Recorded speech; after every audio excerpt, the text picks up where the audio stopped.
काठमांडू के new Vinayak hotel के कमरा नंबर 204 का सच आया बाहर। सीमा और सचिन का राज भी खुल गया। पशुपतिनाथ मंदिर में नहीं हुई थी शादी, बल्कि होटल के कमरे में लिए थे दोनों ने 7 फेरे। होटल मैनेजर ने दोनों की फोटो देखकर पहचान लिया। प्रोफेशनल लोगों ने कराया था सीमा का मेकओवर। 8 मई के फोन बिल ने खोले राज। पकड़ी गई सीमा की सबसे बड़ी चोरी। गरेड़िया बनकर भारत में ली थी एंट्री। फूफी कोडवर्ड का करती थी इस्तेमाल। टीवी चैनलों पर बैठकर करती थी ऐसे इशारे जिससे पाकिस्तानी आकाओं तक पहुंच जाता था मैसेज।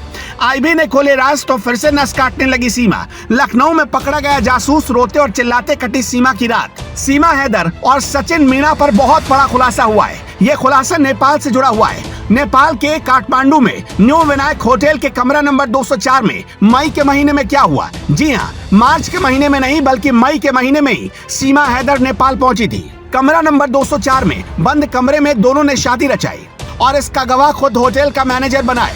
होटल के मैनेजर ने दोनों की तस्वीर देखकर दोनों की पहचान कर ली। अब जांच एजेंसियों को बहुत बड़ा सबूत हाथ मिल चुका है। शक तो तभी हो गया था जब सीमा हैदर और उसके बच्चे ग्रेटर नोएडा आते ही सचिन को पापा पापा कहने लगे थे। नोएडा आते ही सीमा सचिन को पति की तरह पूजने लगी। उसके चारों बच्चे सचिन को पापा बुलाने लगे।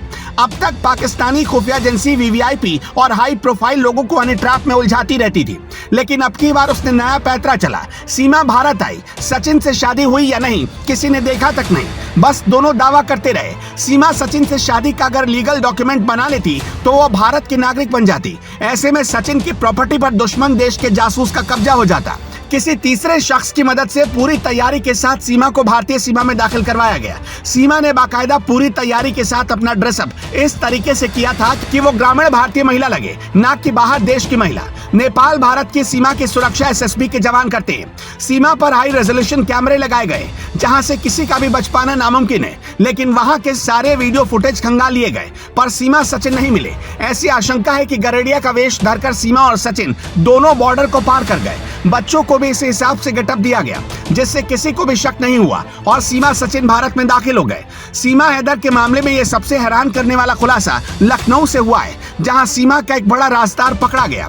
सीमा हैदर को गेटअप बदलने के लिए प्रोफेशनल ट्रेनिंग मिली। सीमा हैदर के लुक को किसी गांव और देहात की महिला की तरह दिखाने की खातिर स्पेशलिस्ट तैनात किए गए। सीमा हैदर को दुबई में कैसे रहना था, नेपाल में कैसा लुक रखना था और किस वेश में भारत नेपाल सीमा को पार करके भारत में दाखिल होना था, इसके लिए बाकायदा ट्रेन लोगों को रखा गया। सीमा को साड़ी पहनना सिखाया गया। हिंदू बनकर सिंदूर कैसे लगानी है ये भी बताया गया। मीडिया सोर्स का दावा है कि सीमा को हर मौके पर कैसे गेटअप बदलना है इसके लिए बाकायदा 1 साल तक ट्रेनिंग मिली।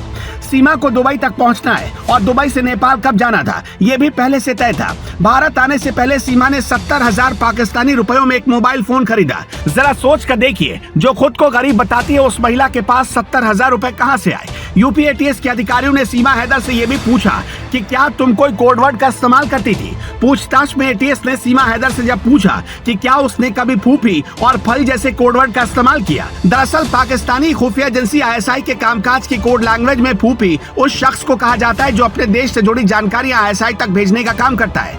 वहीं फल कोडवर्ड का इस्तेमाल रुपयों के संदर्भ में किया जाता है। यूपी एटीएस ने सीमा हैदर से भी पूछा कि तुम इतनी शुद्ध हिंदी कैसे बोल लेती हो, तुम्हें हिंदू रीति रिवाजों के बारे में किसने बताया। सीमा हैदर के पास से 8 मई का एक मोबाइल फोन बिल मिला और 8 मई को ही सीमा का पासपोर्ट जारी हुआ है और इसके 2 दिन बाद यानी 10 मई को उसने पाकिस्तान छोड़ दिया।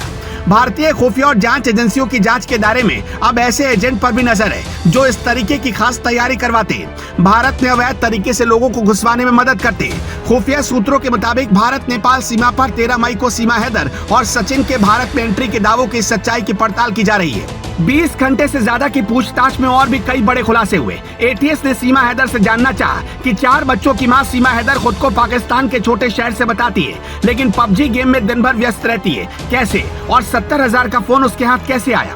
ये भी पूछा गया कि पबजी तो 2020 में ही भारत में बैन हो गया, फिर सचिन कैसे पबजी गेम खेलता था।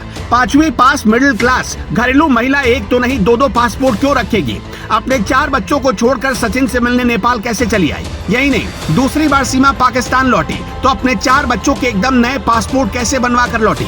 सीमा के पास इतने पैसे कहां से आए। सीमा कहती है कि उसने मकान बेचा था, लेकिन क्या पाकिस्तान में महिलाओं को संपत्ति में इतना अधिकार है और फिर पति को भनक लगे बिना उसने मकान कैसे बेच लिया।